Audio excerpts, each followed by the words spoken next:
June 6th, 1944, Southwick House, Portsmouth, England. The clock on the wall read 9:30 in the morning. Supreme Commander Dwight D. Eisenhower stood in the map room with his hands behind his back. His face was gray with worry. He had not slept in 2 days. All around him, officers rushed back and forth with papers and radio reports. Phones rang constantly. The biggest military invasion in human history was happening right now, and Eisenhower was the man in charge of it all. The reports coming in were not good.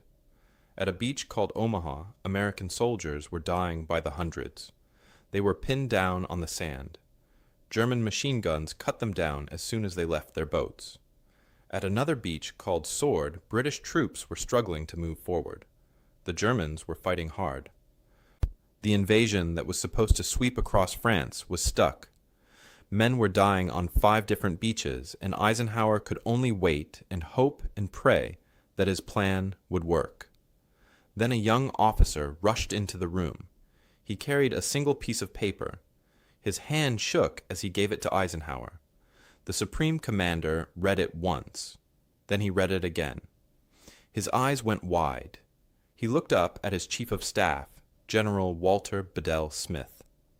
Eisenhower's voice was quiet, but everyone in the room heard him. He said, "The Canadians are through, 47 minutes. The room went silent. Every officer stopped what they were doing. 47 minutes. The Canadians had broken through the Atlantic Wall in 47 minutes. This was the story everyone would talk about for the rest of the war. This was the moment that changed everything. What Eisenhower said next to his staff would reveal something important about why a small nation of just 11 million people could do what seemed impossible. But first, you need to understand just how impossible it really was. Juno Beach was one of 5 landing zones that day. The Canadians were given a 6-mile stretch of sand between 2 small French towns. Intelligence reports said that 3,000 German soldiers defended that beach. But it was worse than that. The Germans had spent 4 years turning Juno Beach into a killing ground. They built concrete bunkers with walls 6 feet thick. They placed machine gun nests every 100 yards. They put mines everywhere. Thousands and thousands of mines buried in the sand and hidden under the water. They built walls of steel shaped like giant jacks that would rip the bottoms out of boats. They topped everything with barbed wire that could slice a man to pieces.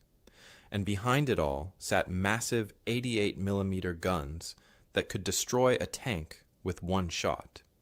The Canadian soldiers knew the odds. Some units were told to expect 50% casualties in the first wave.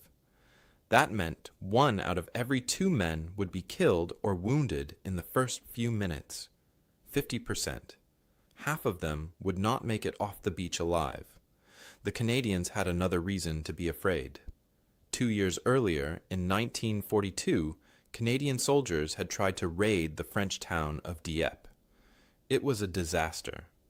907 Canadians died in a single day. Nearly 2,000 were captured. The men landing at Juno Beach remembered Dieppe.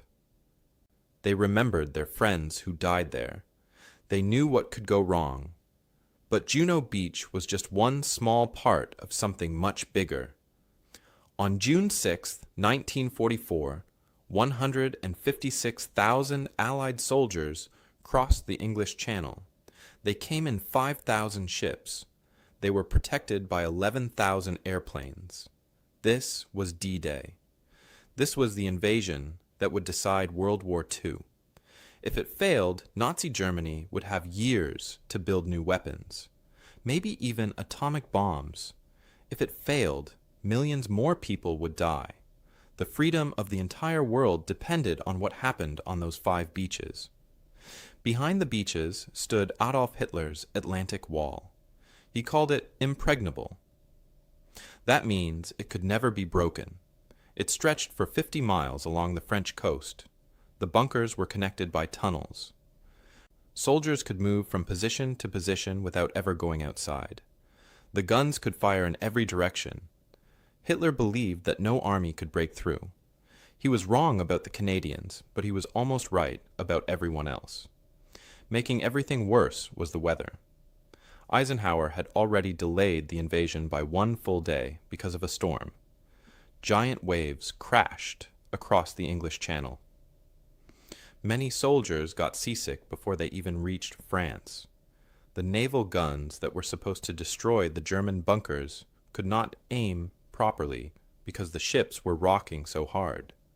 Most of the German positions survived the bombardment. They were waiting. If Eisenhower delayed again, he would have to wait weeks for the next time the tides were right. He could not wait. He had to go now, storm or no storm. So the question that burned in everyone's mind was this. The Americans were dying at Omaha Beach. The British were struggling at Sword Beach. But somehow the Canadians broke through in less than an hour. They faced one of the most heavily defended sectors. They were outnumbered. They were outgunned. The Germans were ready for them. So what did the Canadians do that no one expected? What made them different? What did they know that others did not? And what exactly did Eisenhower tell his staff when he heard the news that would explain why this small nation could achieve the impossible? The answer starts on the beach at 7:49 in the morning, when the first Canadian soldiers hit the sand and ran straight into a wall of steel and fire. Canada in 1944 was not a big country. Only 11 million people lived there. But Canada had put 1,100,000 of those people into military uniforms. That is 1 out of every 10 Canadians. For a small nation, that was an incredible number. These were not just soldiers. They were farmers and teachers and factory workers who left their homes to fight against Hitler. They trained harder than almost anyone else. They had been training for 4 long years, waiting for their chance to prove themselves. The men landing at Juno Beach belonged to the 3rd Canadian Infantry Division. They were led by Major General Rod Keller. He was 48 years old and known for one thing above all else. He believed in attacking fast and attacking hard. Never stop, never slow down. Keep moving forward no matter what. His soldiers learned this lesson well. They would need it on June 6th. The division had several famous units. The Royal Winnipeg Rifles came from the prairies of Manitoba. The Regina Rifle Regiment was from Saskatchewan. The Queen's Own Rifles came from Toronto. The Canadian Scottish Regiment wore kilts into battle. These men had trained together on the beaches of England more than 50 times. They practiced landing from boats again and again until they could do it in their sleep. But practice and real battle are very different things. Many of these soldiers remembered Dieppe. In August 1942, Canadian forces tried to raid that French coastal town. It was a complete disaster. German forces were ready and waiting. 907 Canadians died. Almost 2,000 more were captured and sent to prison camps. The soldiers who survived never forgot it. As they prepared to land at Juno Beach, they knew they had scores to settle with the Germans. They would not let Dieppe happen again. The beach they were assigned was not an easy target. Juno Beach stretched for 6 miles between 2 small towns called Courseulles-sur-Mer and Saint-Aubin-sur-Mer. Before the war, these were quiet fishing villages where French families lived simple lives. Now they were fortresses. The German 716th Static Infantry Division defended the beach. These were not the best German soldiers, but they had strong positions, and nearby, ready to counterattack, was the elite 21st Panzer Division with its deadly tanks. The obstacles in the water were designed to kill. Rows of steel hedgehogs stuck up from the waves like giant metal jacks. Wooden posts, thick as telephone poles, stood in lines. Belgian gates made of steel beams blocked the paths. All of them were topped with mines. One touch and they would explode. Behind the obstacles came the fortifications. Concrete pillboxes with gun slits faced the sea. The walls were so thick that bombs could not break them. Machine gun nests hid behind every rock and wall, and those 88mm guns sat waiting to blast anything that moved. Then came the seawall itself. In some places it stood 12 feet high. Barbed wire covered the top. Behind the wall, the Germans had cleared all the buildings to create perfect fields of fire. There was nowhere to hide. Intelligence officers told the Canadians to expect 3,000 German defenders with the artillery support. Every Canadian soldier knew this would be the hardest fight of their lives. The plan was detailed and specific. H hour for Juno Beach was set for 7:45 in the morning. That was 10 minutes later than nearby Gold Beach, because the tides at Juno were different. 2 brigade groups would hit the beach together. The 7th Brigade included the Royal Winnipeg Rifles, the Regina Rifles, and the 1st Canadian Scottish. The 8th Brigade had the Queen's Own Rifles, the North Shore Regiment, and a French-Canadian unit called Le Régiment de la Chaudière. They would be supported by special tanks that could swim through water and regular tanks with armor plating. Naval ships would fire their big guns at the German positions right before the landing. But the real objective was ambitious. The Canadians were not just supposed to capture the beach. They had to push 9 miles inland by the end of the day. They needed to reach the railway line between the cities of Caen and Bayeux. This was the deepest objective given to any force on D-Day. It was farther than the Americans or British were expected to go. The planners believed in the Canadians. Now, the Canadians had to believe in themselves. The night before the invasion, the soldiers tried to stay calm. Some played poker. Some wrote final letters home to their wives and mothers and children. Officers gave last-minute briefings about what to expect. The chaplains held prayer services. Young men who had never been in combat tried not to think about what the morning would bring. Veterans of other battles sat quietly, remembering friends who had not come home. The weather made everything worse. The storm in the English Channel created waves 6 feet high.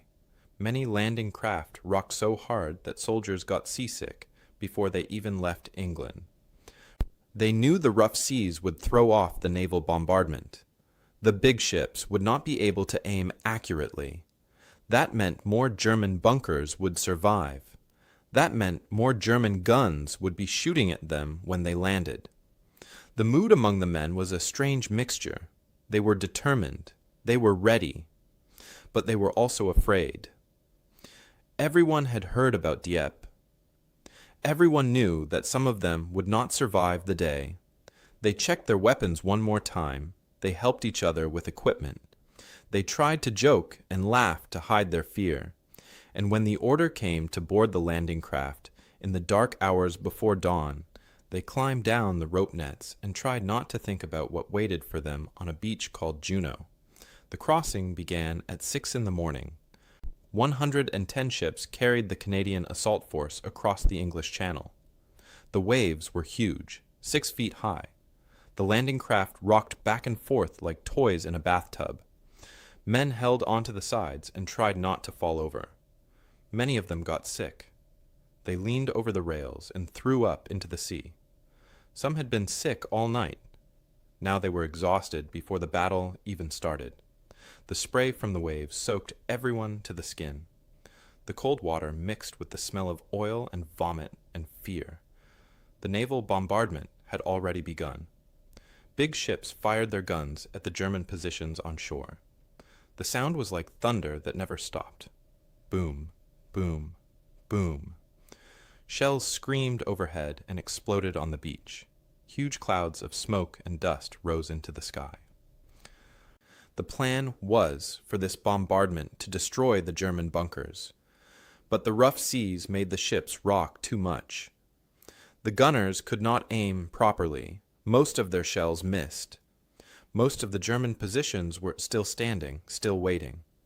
Then came more problems. The landing craft were supposed to arrive at specific points on the beach, but the strong currents pushed them off course. They scattered. Some ended up hundreds of yards from where they should be. The special swimming tanks called DD tanks were supposed to launch far from shore and swim in, but the waves were too rough. The officers made a smart decision. They brought the tanks in closer before launching them.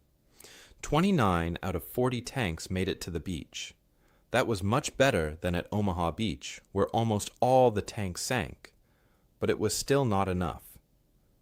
In the final minutes before landing, the noise was incredible.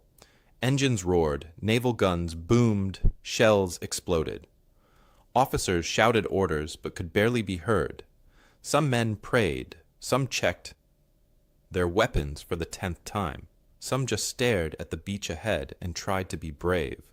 One soldier later said the smell was the worst part. Smoke and salt water and oil and fear. You could smell the fear. At 7:49 in the morning, 4 minutes late because of the tides, the first wave hit the beach. The Royal Winnipeg Rifles landed right in front of a German strongpoint called Chateau at the town of Courseulles. The ramps dropped. The men rushed forward into the water, and the Germans opened fire. The machine guns sounded like ripping cloth, but 1,000 times louder. Bullets hit the water like rain. They hit the boats like hammers. They hit the men. Company B of the Royal Winnipeg Rifles took 50% casualties in the first 60 seconds. 1 minute. Half the company was dead or wounded in 1 minute. Major Lockie Fulton watched his men fall. He said later it was like running into a wall of steel. You could not see the bullets, but you could see what they did. Men dropped. Men screamed. The water turned red. Bodies floated in the surf. Wounded men tried to crawl up the beach. Disabled tanks burned with black smoke. Explosions threw sand and stones into the air. The sound of men crying out for medics mixed with the sound of gunfire and explosions. It was chaos. It was hell. At Bernières-sur-Mer, the Queen's Own Rifles had it just as bad. The obstacles in the water had not been cleared. German positions were still intact. Company A lost 65 men in the first minutes. That was half their strength gone before they even reached dry sand. Lieutenant Bill McCormick said the briefing told them the bombardment would destroy the defenses. The briefing was wrong. The Regina Rifles were pinned down on the beach by machine gun fire coming from a fortified house. Every time a man tried to move, the Germans shot at him. Men pressed themselves flat against the sand. They hid behind dead tanks and wooden obstacles, but there was nowhere to really hide. Engineers tried desperately to clear paths through the mines, but they were working under fire. Some of them died trying to save others. The worst part was the tide. It was rising fast. In 30 minutes, the beach would be completely underwater. The follow-up waves of soldiers would have nowhere to land. They would be trapped in their boats or forced to jump into deep water while German guns shot at them.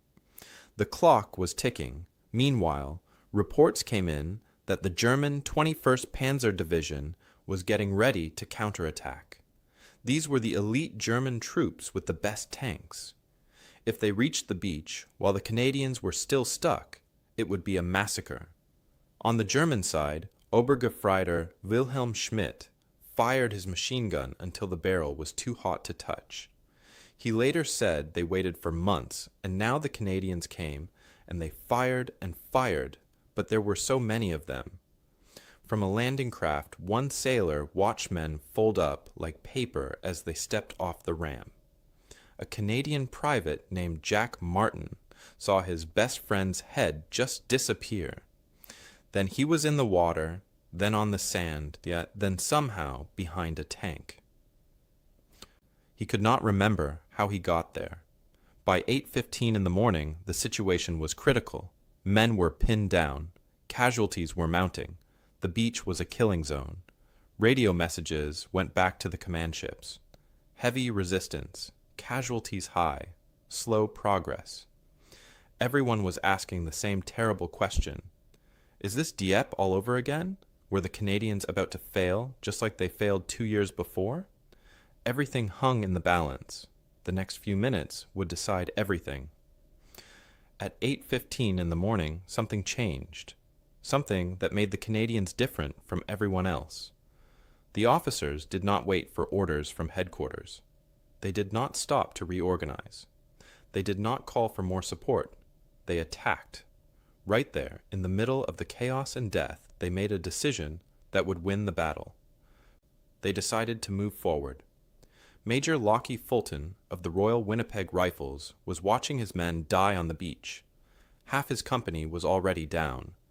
The German strongpoint called Chateau was pouring machine gun fire into his soldiers. Every second they stayed on that beach, more men would die. So Major Fulton made a choice. He grabbed grenades and his rifle. He stood up in the middle of all that fire, and he charged straight at the German bunker. Other men saw him go. They got up and followed. They ran screaming toward the guns that were trying to kill them. It was the bravest and craziest thing anyone had ever seen. At the same time, Sergeant Leo Griepi was commanding a Sherman tank. His tank had made it off the beach and onto the sand. He could see German pillboxes shooting at the Canadian infantry. The pillboxes had concrete walls 6 feet thick. Regular tank shells could not break through. But Griepi had an idea. He drove his tank right up to the pillboxes, so close he could almost touch them. Then he aimed his gun at the narrow firing slits where the German machine guns stuck out. He fired point-blank range straight through the opening. The Germans inside never had a chance. All along the beach, Canadian officers were making the same decision. Get off the beach. Do not stop. Do not wait. Keep moving. It became like a chant. Get off the beach. Get off the beach. Get off the beach. Company commanders shouted it to their men. Sergeants yelled it. Even privates said it to each other. Because everyone understood the same truth. If they stayed on the beach, they would die. The only way to survive was to move forward into the German positions. The tactics the Canadians used were not complicated, but they worked. Tanks and infantry moved together in pairs. When a tank spotted a German bunker, the infantry would protect the tank from German soldiers with grenades. When infantry got pinned down by machine gun fire, the tanks would blast the machine gun position. They covered each other. They worked as teams. They had practiced this hundreds of times in England.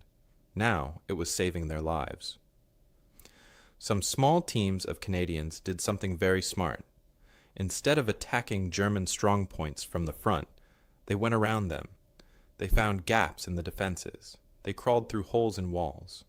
They climbed over rubble. Then they came up behind the German positions and attacked from the rear. The Germans were not expecting this. They were facing the wrong direction. By the time they realized what was happening, it was too late. The engineers were the real heroes of those moments. These were the men who cleared mines and blew up obstacles. They worked under constant fire. Some of them died doing it, but they kept working. They used Bangalore torpedoes to blow gaps in the seawall. These were long pipes filled with explosives. The engineers shoved them under the wall and set them off. Boom. A hole appeared. Canadian soldiers poured through. When the planned beach exits were blocked, the engineers made new ones. They just kept blowing holes until there was a way through. The Canadians had learned something important at Dieppe 2 years before.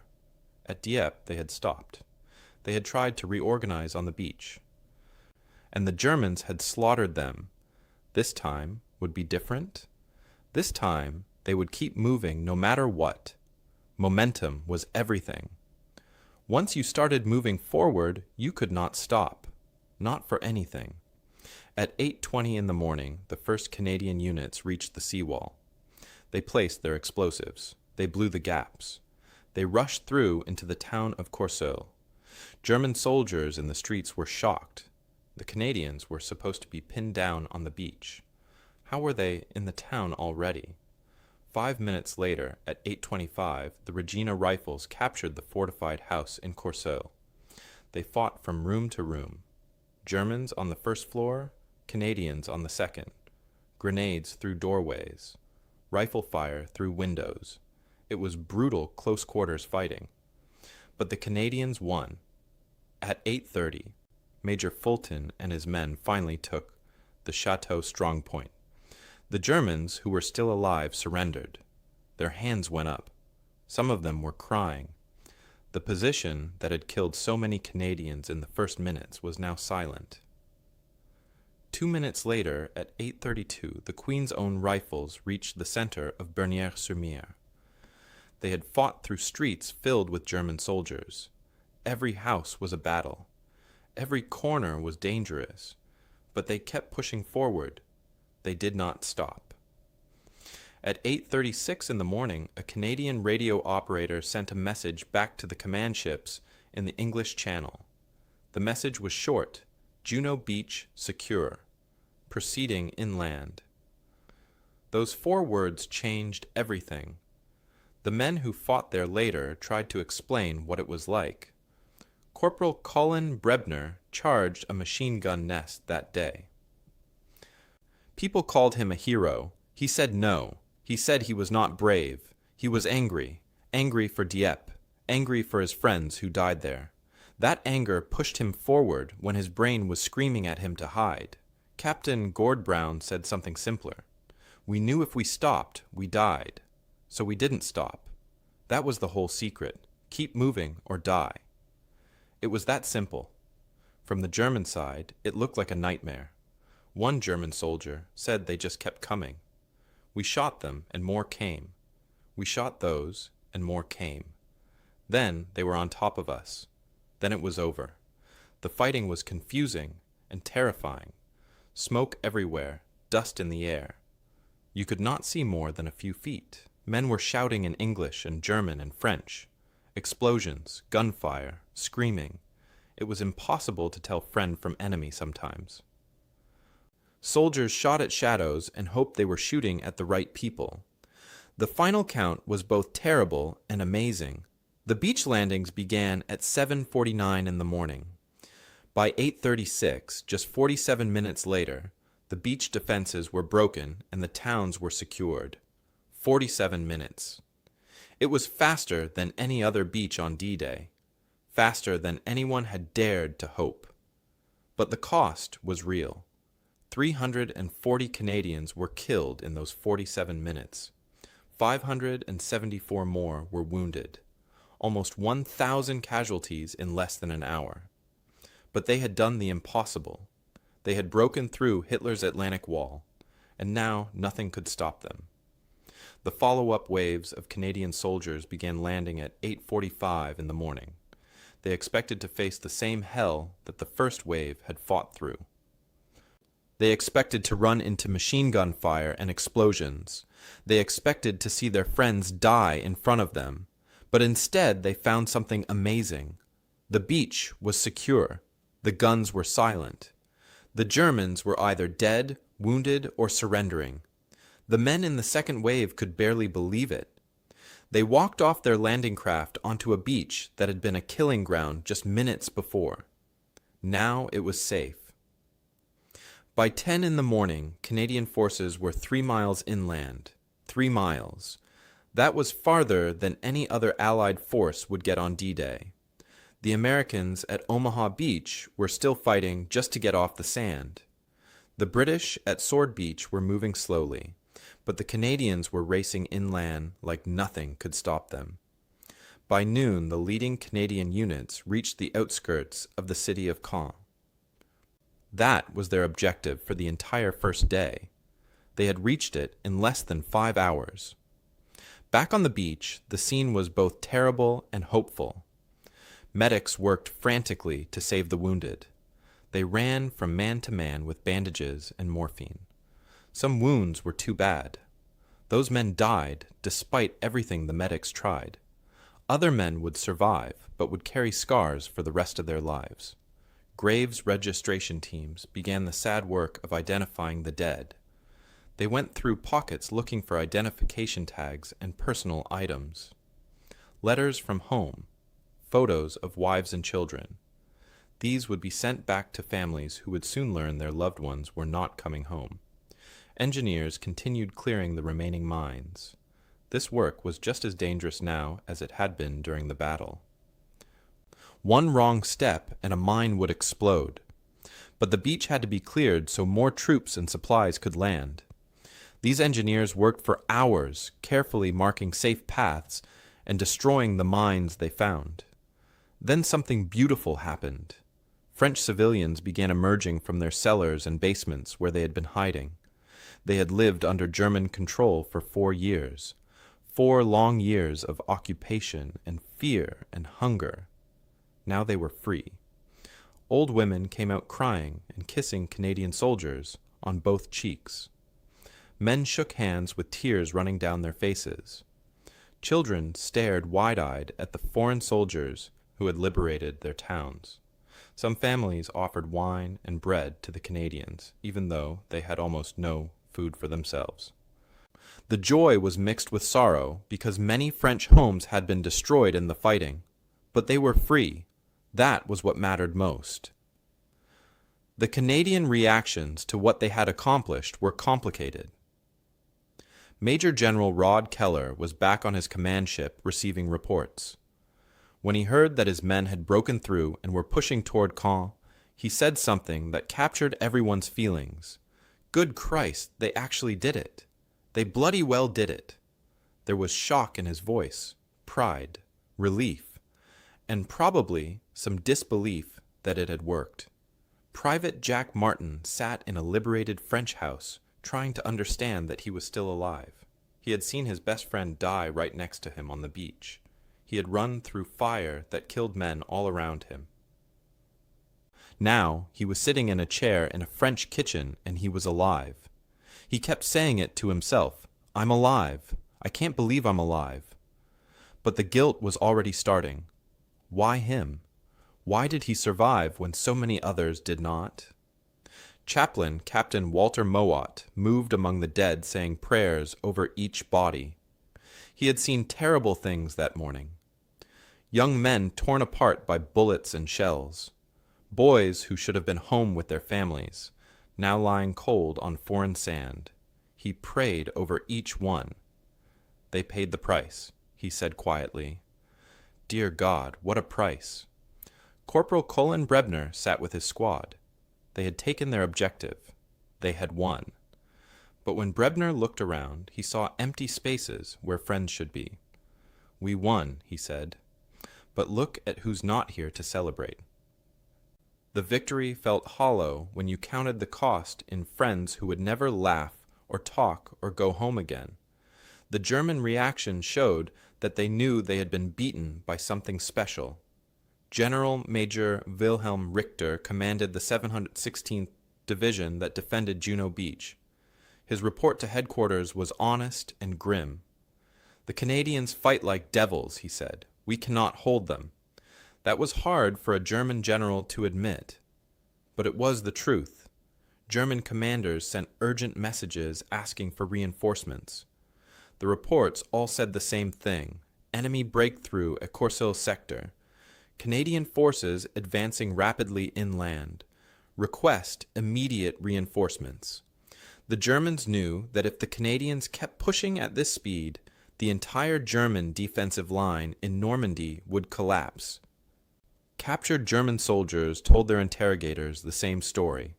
They were fearless, one prisoner said, not reckless, skilled, but fearless. Another German soldier named Obergefreiter Wilhelm Schmidt was asked what it was like to fight the Canadians. He said he had survived fighting the Russians on the Eastern Front. He thought nothing could be worse than that. He was wrong. At 9:30 that morning, word of the Canadian breakthrough reached Eisenhower at his headquarters in Southwick House. He had been pacing the map room for hours, getting reports from all 5 beaches. The news from Omaha was terrible. Thousands of casualties. Men pinned down. The outcome still uncertain. Gold Beach was seeing slow progress. Sword Beach was okay, but not great. Then came the report from Juno. Eisenhower read it carefully. The Canadians had broken through the Atlantic Wall. 47 minutes from landing to breakthrough. Now they were advancing on Caen. He looked at the map for a long moment. Everyone in the room watched him, waiting to see how he would react. Eisenhower finally spoke to his chief of staff, General Walter Bedell Smith. His voice was quiet but clear. "The Canadians," he said. "Of course it's the Canadians." Then he turned to address everyone in the room. His next words would be remembered forever. "Gentlemen, let me tell you something about soldiers from dominions. They don't fight for empire. They don't fight for glory. They fight for each other, and that makes them the most dangerous fighters on earth." Later that day, Eisenhower told British Admiral Bertram Ramsay something else. "If I'd known they could move that fast, I'd have given them 2 beaches. It was a joke, but it was also the truth. The Canadians had exceeded every expectation. The human cost was documented carefully. 340 dead, 574 wounded, 47 missing. These were not just numbers. These were sons and fathers and brothers and husbands. Letters were found on bodies. Family photos lay in the sand. Wedding rings on lifeless hands. Each number represented a family back in Canada that would soon receive the worst news of their lives. But there were also moments of mercy in the midst of all that death. Canadian medics treated German wounded soldiers alongside their own. They did not ask whose side you were on. If you were hurt, they helped you. One German officer was severely wounded and treated by a Canadian medic. Later, he asked why. "Why did you save me?"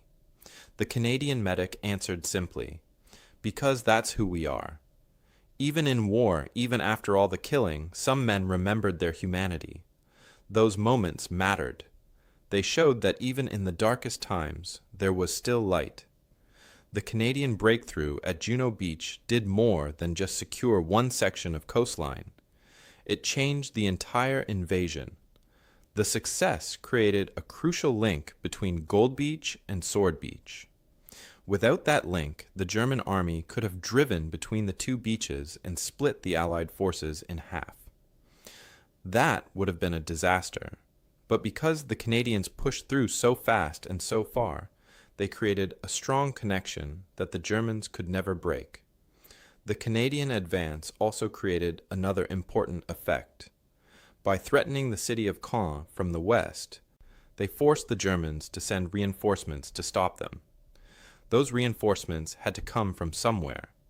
That meant fewer German troops defending against the Americans and British. The Canadians were pulling German forces toward themselves like a magnet. This gave everyone else a better chance to succeed. By the end of June 6th, the Canadians had advanced 9 miles inland. 9 miles. No other Allied force on D-Day came close to that. The Americans at Omaha barely got off the beach. The British made it a few miles. But the Canadians reached their Day 1 objective. They did what the planners said was possible, but barely believed could actually happen. This created a salient, which is a bulge in the front line that sticks out toward the enemy. That salient absorbed German counterattacks for the next several days. German forces kept hitting the Canadians trying to push them back. But the Canadians held, and while the Germans were focused on the Canadians, American and British forces could build up their strength on the other beaches. The numbers tell the story. The Canadians captured more than 1,000 German prisoners on June 6th. They took over 30 German strongpoints. They secured 10 square miles of French territory in a single day. These were not just impressive numbers. They were results that changed how the rest of the invasion would unfold. Military planners started studying what the Canadians had done. They called it the Canadian Method. It was based on aggressive combined arms tactics. That means tanks and infantry working together very closely. But it was more than that. it was also about giving junior officers the freedom to make their own decisions. Canadian sergeants and lieutenants did not wait for orders from headquarters. When they saw an opportunity, they took it. When they saw a problem, they fixed it.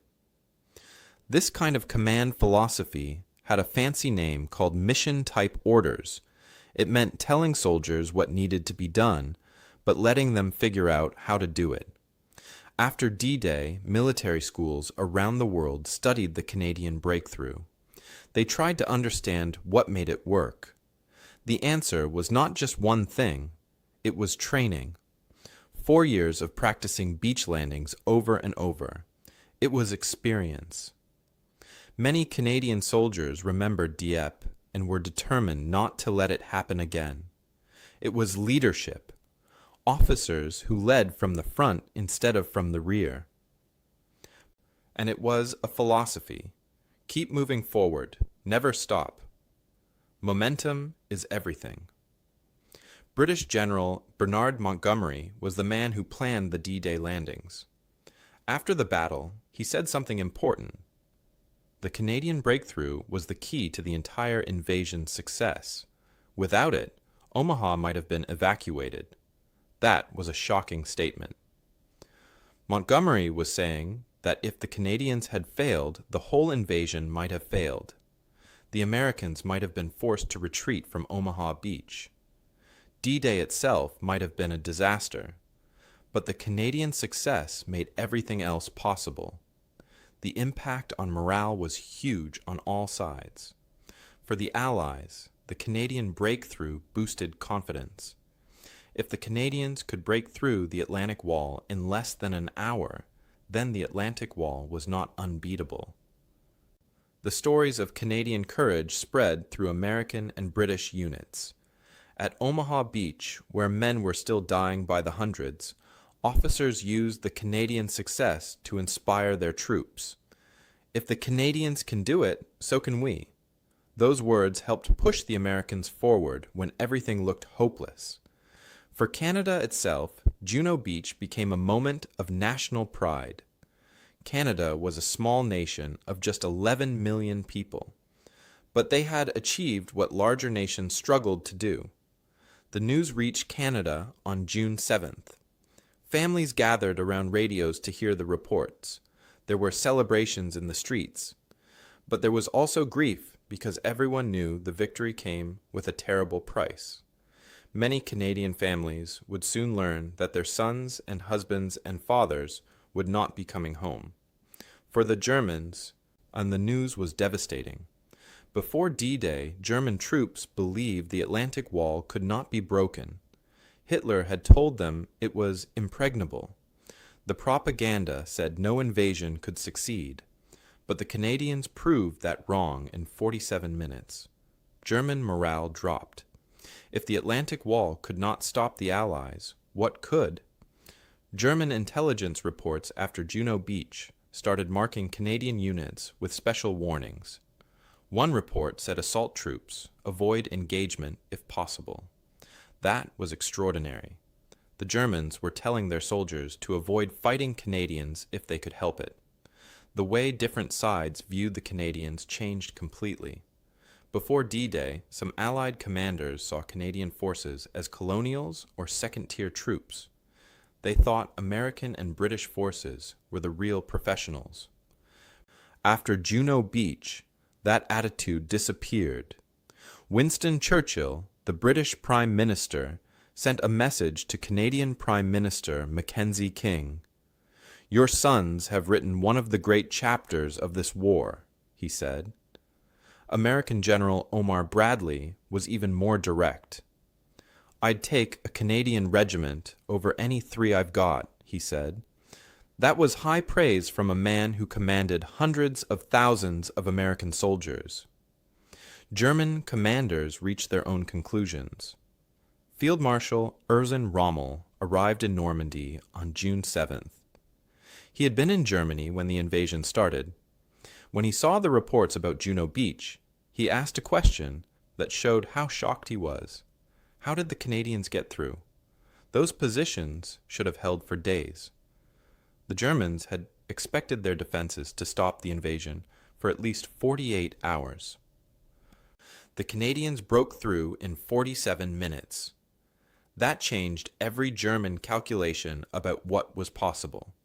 The German 21st Panzer Division tried to counterattack the Canadian salient on the evening of June 6th. These were elite German troops with the best tanks Germany had. They hit the Canadian positions hard, but the Canadians held. They repulsed the attack with heavy German losses. After that failure, German commanders realized they were facing something special. The Canadians were not just lucky, they were skilled and determined and dangerous. After the war, German generals who survived were interviewed about their experiences. When asked about the most effective Allied troops they faced, Canadian forces were consistently rated in the top 3. Some Germans said Canadians were the most effective. Others said Russians or Americans or British were tougher. But everyone agreed that Canadian troops were among the very best. Eisenhower's private diary entry on June 7th showed what he really thought. The Canadians have proven what proper training and aggressive leadership can accomplish. They did in 1 hour what we feared might take a day. This was not public praise meant for newspapers. This was his honest assessment written for himself. He believed the Canadian success came from 2 things: training and leadership. Those were lessons the entire Allied military would learn from. The most important impact might have been the simplest one. The Canadian breakthrough proved that D-Day could succeed. In those early morning hours, when reports from Omaha Beach were terrible and reports from other beaches were uncertain, the news from Juno gave everyone hope. The Germans could be beaten. The Atlantic Wall could be broken. The invasion would work. Sometimes in war, success breeds more success. The Canadian victory helped create the momentum that carried all the Allied forces forward. And that momentum would not stop until Germany surrendered 11 months later. But behind the strategic victories and military statistics were individual human beings. Soldiers with names and families and dreams. Men who made it home and men who did not. Men on both sides of the battle who would carry June 6th, 1944 with them for the rest of their lives. Their stories deserve to be told. Major Lockie Fulton of the Royal Winnipeg Rifles became a legend that day. He was the officer who charged the Chateau strongpoint when his men were pinned down and dying on the beach. He led from the front with grenades in his hands. His men followed him because he gave them hope when there seemed to be none. Fulton was wounded twice on June 6th. Bullets hit him, but he refused to be evacuated. He kept fighting. He survived the war and returned to Manitoba. For 40 years, he never spoke publicly about D-Day. When reporters asked him about his heroism, he always said the same thing: "I did what anyone would have done." Finally, in 1984, at a ceremony marking the 40th anniversary, he told his story. By then, he was an old man. He cried as he remembered the boys who did not come home. Fulton died in 1992 at age 78. At his funeral, D-Day veterans filled 3 churches. They came to honor the man who had saved so many of them on that terrible morning. Sergeant Leo Griepi commanded a Sherman tank in the 1st Hussars. His tank was the first off the beach at Courseulles. While infantry were still fighting to get across the sand, Griepi was already destroying German pillboxes. He drove right up to the concrete bunkers and fired point blank through the firing slits. He destroyed 3 pillboxes in the first hour. On June 7th, his tank was hit by a German anti-tank gun. The shell punched through the armor. Somehow Griepi and his crew survived. After the war, Griepi became a teacher in Quebec. He taught history to high school students. In a 1994 interview for the 50th anniversary, he said something that captured how most veterans felt. "We were just kids, scared kids who did what we were told. The real heroes did not come home." He died in 2001, remembered by thousands of students whose lives he touched. Corporal Colin Brebner of the Regina Rifles was the man who captured a German machine gun position single-handedly. While his squad was pinned down, Brebner charged forward alone. He threw grenades and fired his rifle. He took that position and killed or captured everyone in it. He was wounded on June 8th, but returned to his unit after 3 weeks. He fought all the way to Germany. He survived the war and was awarded the Military Medal for his courage at Juno Beach. After the war, Brebner became a police officer in Saskatchewan. He attended Juno Beach ceremonies every 10 years. In 2003, at the opening of the Juno Beach Center, he was asked why he charged that machine gun. He said he was not brave. He was angry for Dieppe, where so many Canadians had died 2 years before. That anger pushed him forward when his brain told him to hide. Brebner died in 2003, just months after that final visit to Juno Beach. Captain Gord Brown led Company B of the Queen's Own Rifles through Bernières-sur-Mer. In the first minutes of landing, he watched 65 of his 130 men fall dead or wounded. More than half his company gone in moments. But Brown kept his remaining men moving forward. He led them through the town, fighting from house to house. His leadership saved the survivors and helped secure the beach. But Captain Brown never saw the victory. On June 7th, just one day after the landing, a German sniper shot him. He was 27 years old. His last words to his radio operator were these: "Tell them we got through. Tell them we made it." Those words were sent back to command. Brown is buried in the Bernières-sur-Mer Canadian War Cemetery. His gravestone bears his name, his age, and the words, "Forever Young." Private Jack Martin was 19 years old. He was a farm boy from Manitoba, who had never been farther than Winnipeg before joining the Army. On June 6th, he landed with the Royal Winnipeg Rifles. His best friend died right next to him on the beach. One moment they were running together. The next moment his friend was gone. Martin kept going. He fought for 32 days straight after D-Day without rest. On July 8th, he was wounded by shell fragments and sent home to Canada. He recovered physically, but he never recovered from what he saw. The nightmares never stopped. The guilt of surviving when his friend died never left him. His family tried to help, but did not know how. In 1956, at age 31, Jack Martin took his own life. His sister said later that D-Day killed him. It just took 12 years to finish the job. Martin's story reminds us that some wounds cannot be seen, and that the war did not end for many soldiers when the shooting stopped. Corporal Henri Poulain served with Le Régiment de la Chaudière. He was French-Canadian from Quebec. He landed in the second wave at 9 in the morning. By then, the beach was secure, but the fighting inland was fierce. Poulain acted as a translator between Canadian soldiers and French civilians. He spoke both French and English fluently. He helped evacuate 200 civilians from the combat zone, moving them to safety while battles raged around them. On June 11th, German forces attacked a village church where refugees were sheltering. Poulain and his squad defended that church. They held off the Germans, but Poulain was killed in the fighting. The French villagers buried him with honor. For 79 years, French families have tended his grave.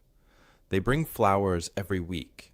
They teach their children about the Canadian soldier who died protecting French civilians he had never met before. The German soldiers who fought at Juno Beach were also human beings with their own stories. Obergefreiter Wilhelm Schmidt was 34 years old. He had been a school teacher in Bavaria before the war. He defended a position at Courcelles and fired his machine gun until Canadian soldiers overran his bunker. He surrendered. In Prisoner of War interviews, Schmidt described the Canadians as professional and humane. He said they treated him with respect, even though he had just been trying to kill them. Schmidt survived the war and returned to Germany in 1947. Years later, he wrote a letter to the Canadian military. In that letter, he said something remarkable. "I fought you. You spared me. I teach my students about honor because of you." Schmidt spent the rest of his life teaching children about the importance of mercy and humanity, even in war. He died in 1983. His son visited Juno Beach in 2004 to honor the soldiers who showed his father mercy. Unteroffizier Klaus Müller was a German sergeant who defended a strong point for 2 hours before it was destroyed by Canadian tank fire. He was severely wounded. He lay bleeding in the rubble, expecting to die. But Canadian medics found him. They treated his wounds. They gave him morphine for the pain. They saved his life when they could have just left him. In his diary, Miller wrote these words: "They could have left me. They did not. I do not understand this war." After the war, Miller became a doctor in Hamburg. He dedicated his life to treating refugees and people who could not pay. When asked why, he would tell the story of the Canadian medics who saved him. "I was shown mercy once," he would say. "I will show it forever." That is the legacy those Canadian medics left. French civilians caught in the battle also have stories worth remembering. Marie Duval was 67 years old on D-Day. She lived in Courcelles. When the battle started, she hid in her cellar for 3 hours. Explosions shook her house. The walls cracked. When the fighting finally stopped, she came outside to find her house destroyed. Everything she owned was gone. The first Allied soldier she saw was Corporal Brebner. He gave her chocolate and water. Marie started crying. Brebner started crying too. He told her he was sorry about her house. Marie kissed him on both cheeks and said houses can be rebuilt. "You saved my country. That is what matters." Marie Duval lived to be 102 years old. She attended D-Day ceremonies until 1994. She never forgot the young Canadian soldier who cried with her in the ruins of her home. Pierre Dubois was 12 years old on D-Day. He lived in Bernières-sur-Mer. He watched the battle from his attic window. He saw soldiers die in his street. He saw tanks burning. He saw the bodies. After the battle ended, Pierre helped Canadian medics carry water to the wounded. He was just a boy, but he wanted to help. That experience changed his life. Pierre became a historian specializing in D-Day. He spent his entire career researching and documenting what happened on June 6, 1944. In 2003, he founded the Juno Beach Center to make sure the Canadian story would never be forgotten. He said once, "I was a child when I saw men become heroes. I spent my life making sure their story is told." Pierre Dubois is still alive today, in his 90s. He still gives tours at the museum he created. Some stories are about family tragedy. Thomas Roy and James Roy were brothers. Thomas was 22. James was 20. Both served in the Royal Winnipeg Rifles. Both came from Winnipeg. They landed at Juno Beach together. They fought together. At 8:05 in the morning, a German machine gun cut down Thomas Roy. He died on the beach. James kept fighting. He did not know his brother was dead. He would not learn about it until June 8th, when the casualty list caught up with the units. James Roy survived the war. He lived to be 94 years old. Every single year from 1945 until 2016, James visited Thomas's grave at the Bretteville-sur-Lez Canadian War Cemetery. His final visit was in 2016 when he was 92 years old. He could barely walk. Friends had to help him. He stood at his brother's grave and said quietly, I am coming soon, Tommy. Wait for me. James died 6 months later. The brothers are together now. There is also the story of the wedding ring. Private Andrew Morrison served with the Canadian Scottish Regiment. He was killed on June 6th. 3 days later, soldiers found his wedding ring lying in the sand. It was returned to his widow, Elizabeth, along with his other personal effects. Elizabeth Morrison never remarried. She wore his ring on a chain around her neck for 54 years. When she died in 1998, her will stated that the ring should be donated to the Juno Beach Center. It is on display there today. The card next to it reads, "He left for war 3 months after our wedding." This was all that came back. Visitors to the museum stop and look at that simple gold band, and they understand the price that families paid. These stories matter because they remind us that history is not just about nations and armies and strategies. History is about people. Young men who were scared but went anyway. Brothers who fought side by side. Enemies who showed mercy to each other. Civilians who lost everything but remained grateful. Families torn apart by war. These were real people with real lives and real emotions. When we say 340 Canadians died at Juno Beach, we must remember that each one was a person. Each one had a mother who cried when the telegram came. Each one had dreams that would never be fulfilled. Each one paid the ultimate price for freedom. Their individual stories, their names, their faces, their hopes and fears, these must never be forgotten. Because when we forget the individuals, we forget what war really costs, and we forget why peace is so precious. The Juno Beach Center stands today in Courseulles-sur-Mer, on the very sand where Canadian soldiers landed 80 years ago. It opened in 2003 and is the only Canadian museum on the D-Day beaches. Over 2 million people have visited since it opened. The Canadian government pays for children under 18 to enter for free. They want young people to know the story. Inside the museum are uniforms and weapons and letters from soldiers. There are photographs of young men who will be forever young. Outside, you can still see some of the German bunkers. The concrete walls still stand with bullet holes in them. If you walk on the beach, you are walking where heroes walked, where heroes died. Not far away is the Bagny-sur-Mer Canadian War Cemetery. 2,049 Canadian soldiers are buried there. 335 of them died on June 6, 1944. The cemetery is beautiful and terrible at the same time. Perfect rows of white headstones stretch across green grass. Each stone has a name, an age, a date. Some stones have messages from families. Beloved son, devoted husband, forever in our hearts. The names are carved on the walls for those whose bodies were never found. Walking through that cemetery, you understand the true cost of freedom.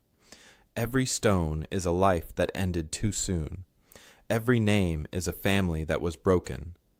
Every year on June 6th, people gather at Juno Beach to remember. For many years, Canadian veterans made the journey back to France. These were old men now, in their 80s and 90s. They wore their medals and walked slowly with canes. French people would see them and rush over to shake their hands and thank them. Some French people would cry. The veterans would cry too. In 2019, for the 75th anniversary, 25,000 Canadians traveled to Normandy. The veterans who were still alive were now in their mid-90s. They were some of the last survivors. Young people would ask them what it was like. Most veterans would just shake their heads. "You had to be there," they would say. You cannot explain it to someone who was not there. French schoolchildren learn about D-Day and the Canadian liberation. They visit the cemetery and place flowers on graves. They learn the names of the soldiers buried there. Some schools adopt specific graves and research the soldiers' lives. The children write letters to the soldiers' families in Canada. They want the families to know that France has not forgotten, that France will never forget. The bond between Canada and France grew strong after the war. 15 towns in Normandy gave freedom of the city to Canadian military units. That is a great honor. It means Canadian soldiers are always welcome there. Schools created exchange programs. Norman children visit Canada, and Canadian children visit Normandy. They learn each other's history. Some towns became twin cities. Caen is paired with Edmonton. Courcelles is paired with Winnipeg. The connections run deep. Surveys in France show that 89% of French people can identify Canada's role in their liberation. That is remarkable 80 years later. Most French people can tell you that Canadians landed at Juno Beach. They know that Canadians fought and died to free France. That memory is passed down from grandparents to parents to children. It does not fade. For Canada, D-Day became central to the national identity. Juno Beach is taught in every school. Canadian children learn about the sacrifice their grandfathers and great-grandfathers made. The phrase, punching above our weight, became part of Canadian culture. It means doing more than people expect from a small nation. That phrase came from D-Day. Canada proved that a nation of 11 million could stand alongside the great powers and be just as effective, maybe more effective. The Canadian military still studies Juno Beach. Officers learn about the tactics that worked. They learn about junior leadership and aggressive action and combined arms. The regiments that fought at Juno still carry battle honors from that day. When Canadian troops deploy anywhere in the world, they carry the legacy of Juno Beach with them. Remember, Juno Beach is an unofficial motto. It means remember courage, remember sacrifice, remember that Canadians can do the impossible when they work together. But for the veterans themselves, the legacy was complicated. Many struggled with what they saw and did. They had nightmares for decades. They would wake up screaming. Post-traumatic stress disorder was not recognized back then. The veterans got no treatment.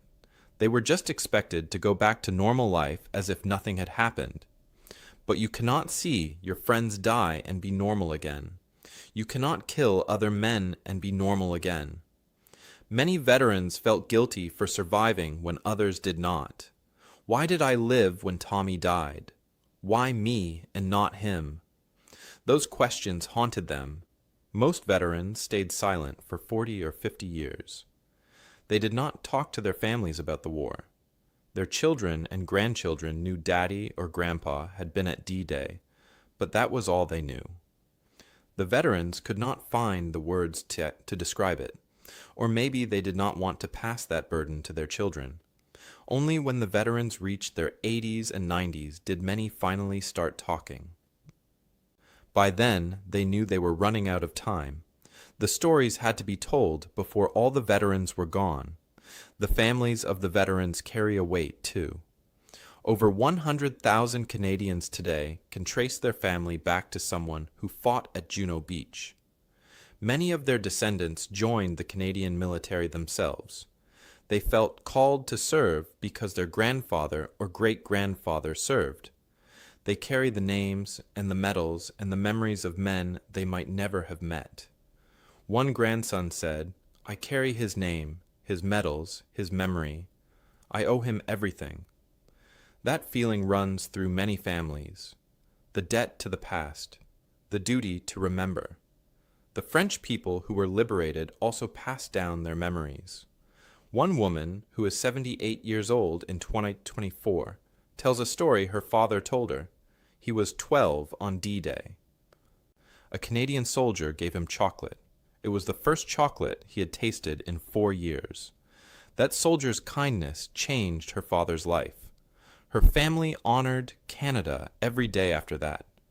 Stories like that exist in thousands of French families. The personal connections between liberators and liberated run deep and true. What does Juno Beach teach us? It teaches that preparation and training can overcome terrible odds. It teaches that small nations can achieve great things when their cause is just. It teaches that courage is not the absence of fear, but action despite fear. It teaches that victory requires sacrifice that must never be forgotten. And it teaches that war's glory is a myth, but sometimes war is necessary to stop evil. Juno Beach also teaches about humanity. It teaches that enemies can show mercy even in combat. It teaches that young men sent to fight carry the burden forever. It teaches that memory is a duty the living owe the dead. It teaches that freedom has a price, and that price is paid by the few for the many. One veteran said something important before he died. Courage is not charging a machine gun, he said. That is just training and fear and anger mixed together. Real courage is coming home and living with what you have done and seen. The guys who survived, that took more courage than the beach. Those words capture a truth that too many people forget. The battle does not end when the guns stop. It continues in the hearts and minds of those who fought. Eisenhower was right about the Canadians. They fought for each other, not for empire or glory.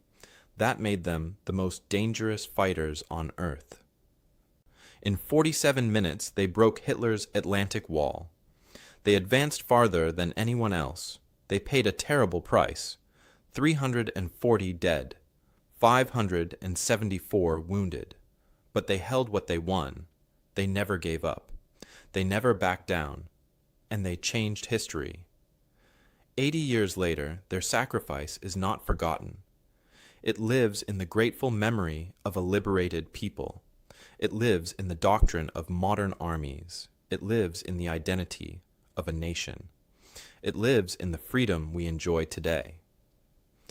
Juno Beach reminds us that ordinary people can do extraordinary things, but it also reminds us they should never have to do it alone, and we must never forget what it cost them. Picture this. A Canadian veteran, 98 years old, returns to Juno Beach in 2024.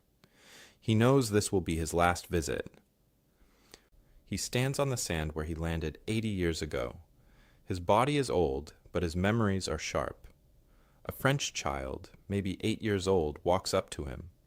The child places a small Canadian flag in the veteran's weathered hand. The old soldier begins to cry. The child asks, "Why are you crying?" The veteran wipes his eyes and answers, "Because you remember. Because after all this time, after all these years, you remember." The tide comes in just as it did on June 6, 1944. The beach is peaceful now, but the memory remains. And the duty to remember remains with all of us who live in the freedom they gave us.